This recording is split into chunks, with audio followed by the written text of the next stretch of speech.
'Yan uwana 'yan Nijar baki daya, wannan labari mai daɗi ne ga duka 'yan Nijar baki daya.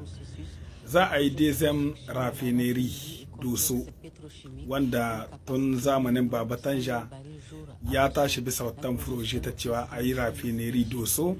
Idan aka yi wannan rafineri a Doso, kwamsa za a iya samun sitarni wanda gwamnati zai iya ya rarraba man shi a cikin ƙasa ko ta ina, kuma a rarraba shi a ƙasashen makwabta har ya shiga cikin ƙasashen turai. Domin wannan sitarni idan an ka yi oda su, to su za su rabawa maimako wannan bututu irin wanda ta yi ƙasar Benin, har Benin ta kai mana wulaƙanci.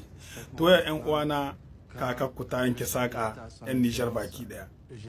Ministan mai ya ce za a yi dezem rafineri a Doso, wadda za a gama ta in Allah ya ba mu rai da lafiya zuwa wata 18 za ta ƙare, kina kusan shekara guda da 'yan watanni. To Allah subhanahu wa ta'ala, Allah ya sa haka daidai, Allah ya taimaka mu ƙasanmu, Allah ya ɗauka mu ƙasanmu Nijar baki ɗaya gabadai makiyan Nijar sai dai haushi. 'Yan uwana Nijeriya, mu ci gaba da ba da gudunmuwa wa shugabanninmu, mu ci gaba da ba da gudunmuwa wa ƙasanmu Nijar baki ɗaya. Sannan kada mu mance addu'a nan da muke nan gayi, mu ta yi domin ƙasanmu.